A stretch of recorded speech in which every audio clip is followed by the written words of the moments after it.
Heading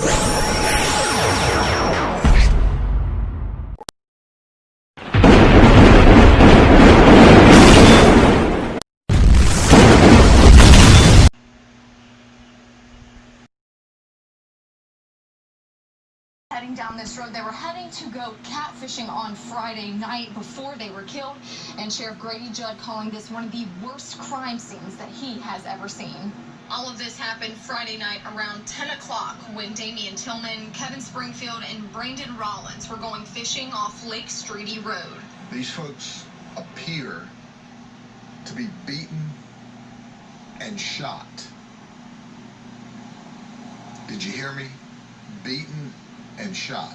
Sheriff Grady Judd says the men showed up in two different trucks, Damian showing up first in his red pickup truck, with Brandon and Kevin showing up shortly after. It appears that while the suspects, and we certainly believe there's more than one, were in the process of murdering Damon, that Brandon and Kevin showed up in a white pickup truck, and they were shot up. The sheriff tells us that during the chaos, Brandon Rollins was able to call his dad for help. His father, who was home in bed asleep, heard the call from his son, knew where they were fishing, jumped up, got dressed, drove here immediately. In the rush of leaving, Brandon's dad left his cell phone at home, so he had to drive to the nearest gas station to call 911. What the murderers also didn't count on is Brandon had the opportunity to talk to his dad before he died.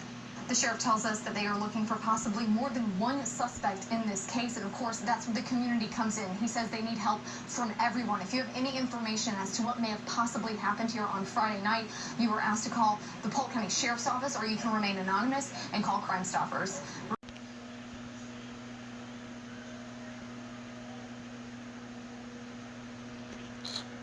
This is a triple homicide. It happened Friday night when the three friends met to go fishing at a lake in Polk County. The sheriff's office identifying the victims as Damian Tillman, Kevin Springfield, and Brandon Rollins. Brandon's father says he got a call for help from his son and arrived on that scene to briefly talk to him before Brandon died from his injuries. When I got there, I was looking for my son. It was a mess. I found my son. I was holding him. He was telling me what happened. I was too shocked. Just heartbreaking. The sheriff's office now investigating and believes multiple people were involved in these murders. Very low crime rate in the Frostproof area, which is one of the best kept secrets and one of the safest places to live any place in the nation. But all of that came to a crashing halt on Lake Streety Road.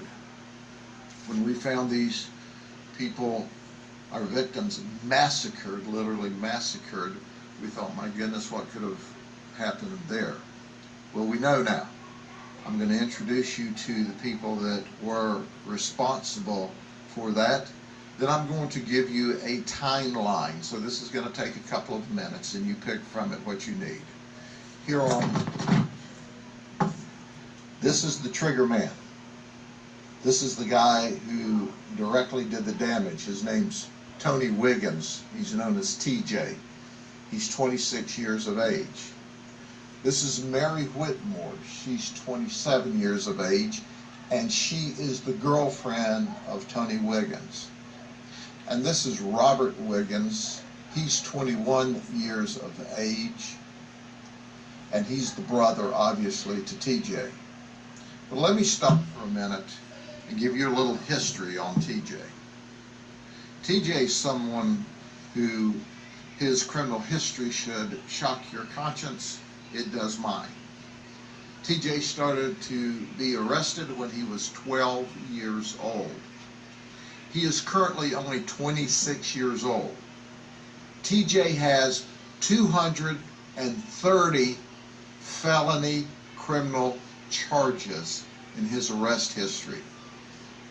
I didn't stutter. He had 230 charges in his arrest history, 15 convictions, and 2 times to state prison at only 26. There's a picture of Tony Wiggins. Here's the real Tony Wiggins. He's a thug. He's a criminal. He's pure evil in the flesh. He's wild and he's out of control.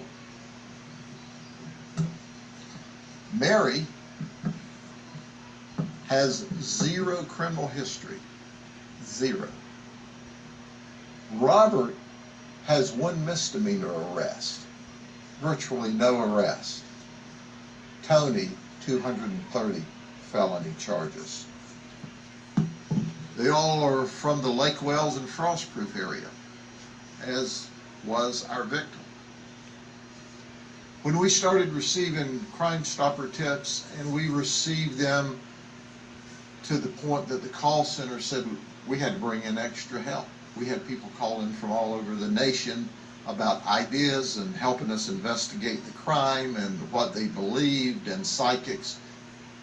But the local tips that came in that were filtered, and there were hundreds that came to us, the predominant information we got was, look at T.J. Wiggins from Frostproof. It's not that they had any idea that he did it, but this guy is just mean. He's just violent.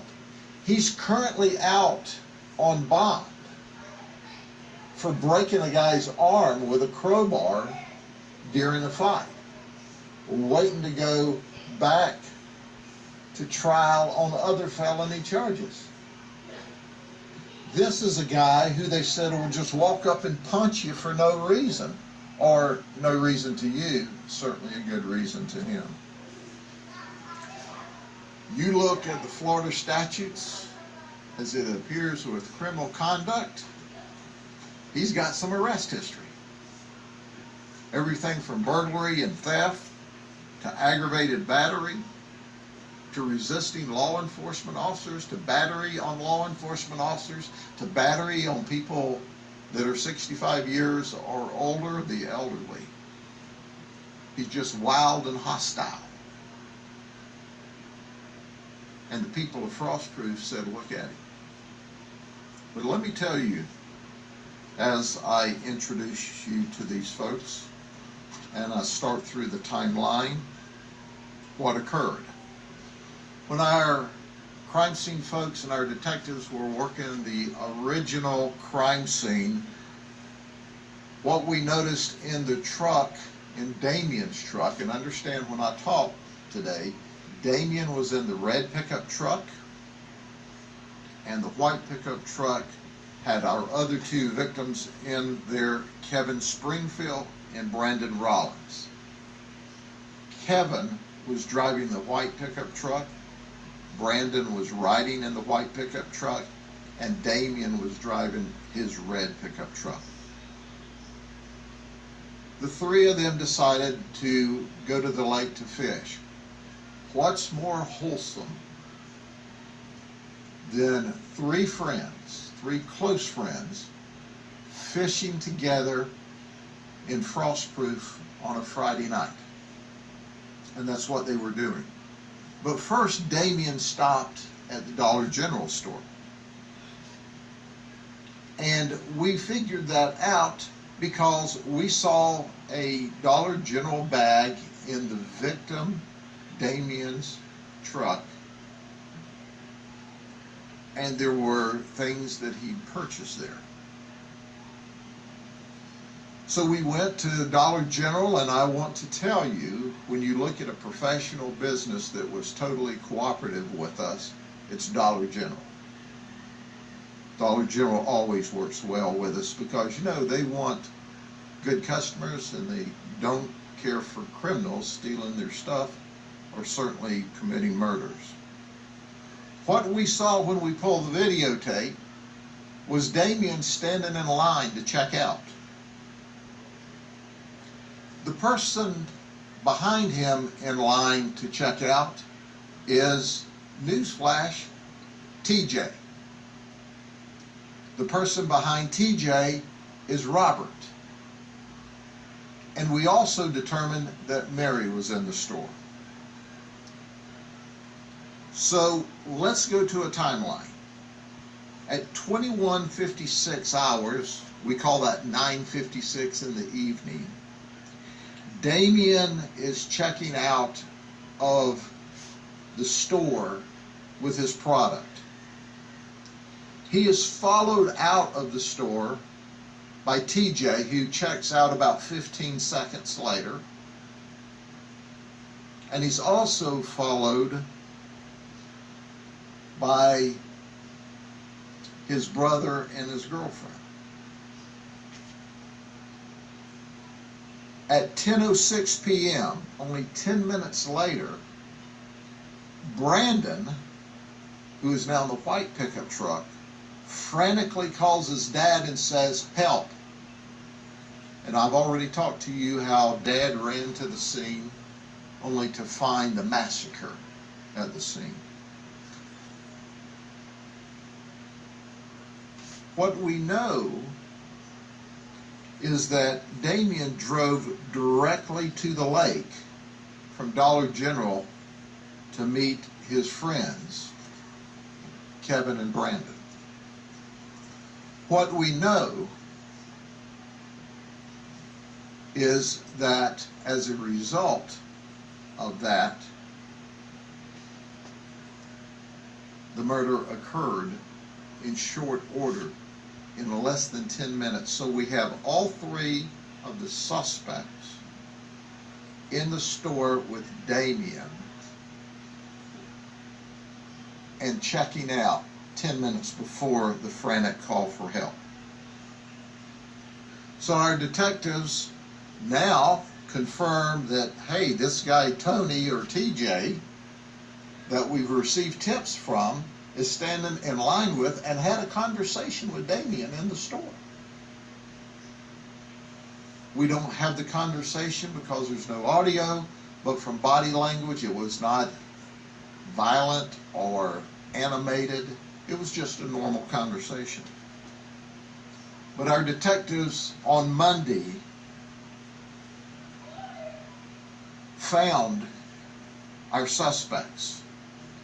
And they were living on Sarver Avenue in a family compound of camper trailers.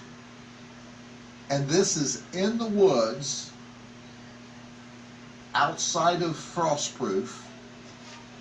And they were living off the grid. No running water, no electricity. They had some generators. So understand that now we're talking about Frostproof in a rural part of the county. The shooting happened in a rural part of the county. And we literally have to walk the road, and we go down a dirt path through the woods that opens up into a compound off the grid. That's how far out in the woods this is. So our detectives immediately interview Tony Wiggins and Robert and Mary Whitmore. Robert and Mary consistently lie to protect TJ. Robert lies to us, Mary lies to us, TJ lies to us. They don't tell us the truth.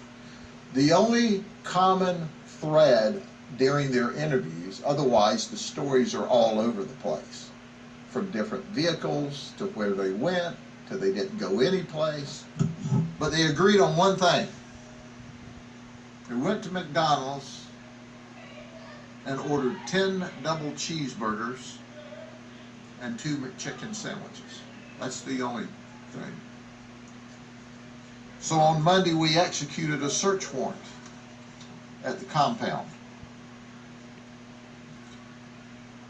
TJ was found to be in possession of 2 shotguns and 2 SKS 7.62 rifles. He's a convicted felon. He can't possess firearms, so he was immediately arrested. Our forensic investigations team found 1 9mm shell casing, 1 at TJ's trailer.